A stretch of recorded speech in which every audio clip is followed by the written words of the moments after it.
मित्रों, आज मैं एक ऐसी बात लाया हूं जो आपको मनोरंजक लगेगी ऐसा तो नहीं बोल सकता हूं, लेकिन आपको कुछ ज्ञान जरूर परोसेगा। मित्रों, आप कपड़ों के व्यापार में हैं। पिछले 5 साल से आप रात दिन मेहनत करते हो और कामयाब भी हो, और आपको लगता है कि नहीं, ये कपड़ों के व्यापार में ही आगे बढ़ने का है और आने वाले 10-15 साल में बड़ा कारोबार खड़ा करने का है।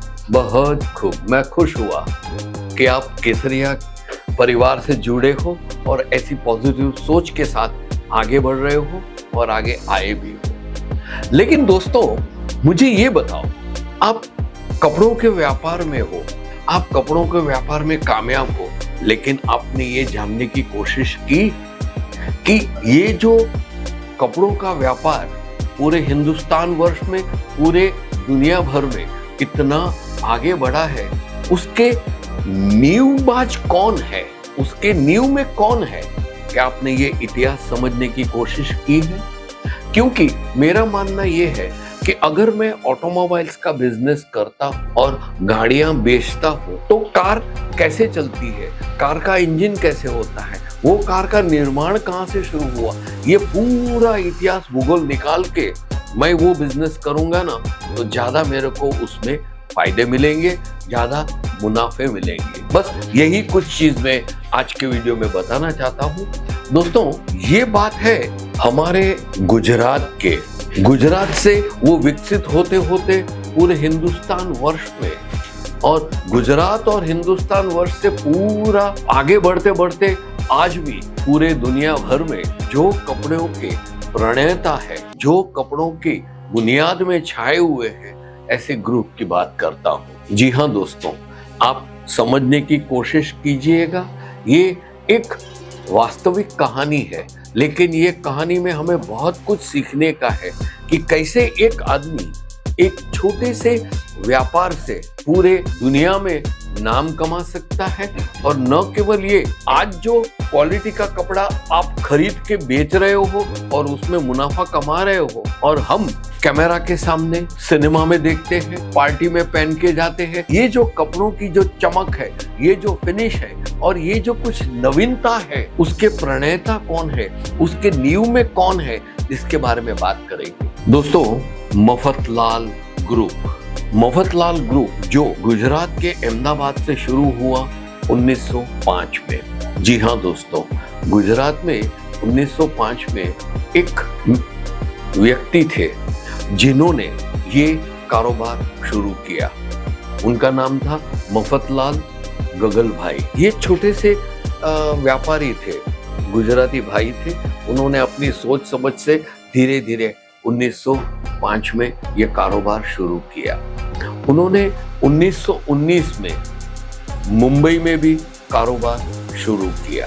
1913 में उन्होंने एक एस्टैब्लिश फैक्ट्री अहमदाबाद में डाली, और धीरे धीरे उन्होंने बड़ा एक कारोबार शुरू किया। दोस्तों, 1905 से लेके 1954 तक, ये मतलब 50 साल, 40-50 साल में उन्होंने क्या किया? कामयाब होते होते उन्होंने न केवल गुजरात में, लेकिन मुंबई में भी 4 मिल खरीदी। उसके बाद धीरे धीरे अभी हुआ ये कि ये गगल भाई मफतलाल है। उन्होंने धीरे धीरे बात आगे बढ़ाई। उनका सुपुत्र, जी हाँ, अरविंद मफतलाल, बहुत ही प्रख्यात नाम है आज भी। उन्होंने कारोबार अपने हाथ में लिया।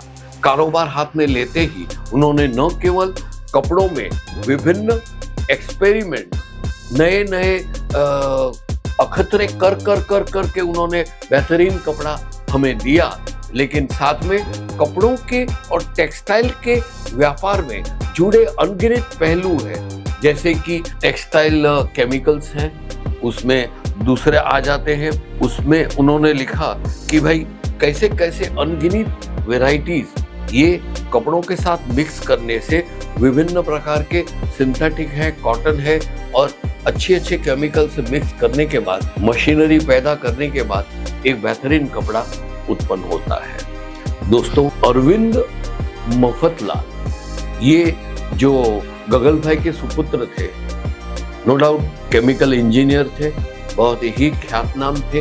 उन्होंने अपनी लीडरशिप में अनगिनत कंपनियों को एस्टैब्लिश किया अपने फ्लैगशिप में।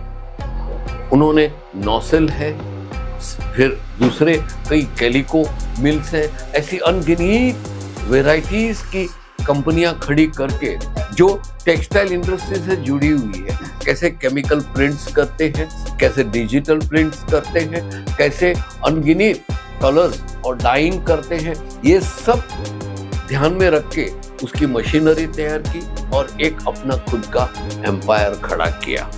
दोस्तों, अरविंद भाई ने जन्म हुआ उनका 1923 में, 1923 में उनका जन्म हुआ और 2011 में उनका देहांत हुआ। लेकिन 1923 से 2011 तक ये जो टाइम था उसमें बहुत ही छोटी उम्र में पढ़ लिख के अपने पापा के साथ जुड़ गए। अरविंद जी इतने नोबल इंसान थे, उन्होंने गरीबों को, अनाथों को, बूढ़ों को, अनपढ़ जो लोग थे वो, उसकी कितनी सेवा संस्थाएं खड़ी की और वो सेवा संस्थाओं के माध्यम से वो हर गुजराती और हर हिंदुस्तान के दिल में छाए हुए रहे। दोस्तों, आज के इस ऐसी टफ कंपटीशन के जमाने में ऐसे इंसान मिलने बहुत कम है और पैसे कमाते कमाते उन्होंने जो सोशल वेलफेयर का काम किया है, सबके दिलों में बस के इतनी सेवाएं की है, वो आज के जमाने में कौन करेगा। और ऐसे विकट परिस्थितियों में भी उन्होंने क्या किया मालूम है? उन्होंने पैसे कमाते कमाते जो भी एक्स्ट्रा का पैसा आता था वो सेवा में बेचते थे। चलो दोस्तों, आज मफतलाल ग्रुप की ये जो कहानी है मैंने आपको बताई है, आप समझिएगा। और ये टेक्सटाइल इंडस्ट्री से ही जुड़े हुए थे, इसके कारण मैंने आज ये उदाहरण दिया है। चलो दोस्तों, मैं आपसे विदाई लेता हूँ। कमेंट दीजिएगा और हाँ, गूगल बाबा से अरविंद मफतलाल के बारे में ज्यादा जानकारी के लिए सर्च कीजिएगा, आपको बहुत फायदे होंगे। तब तक के लिए मैं आपसे आज्ञा लेता हूँ। नमस्कार दोस्तों। साड़ी कुर्ती या हो लहंगा, सही दाम का नाम केसरिया, सही दाम का नाम।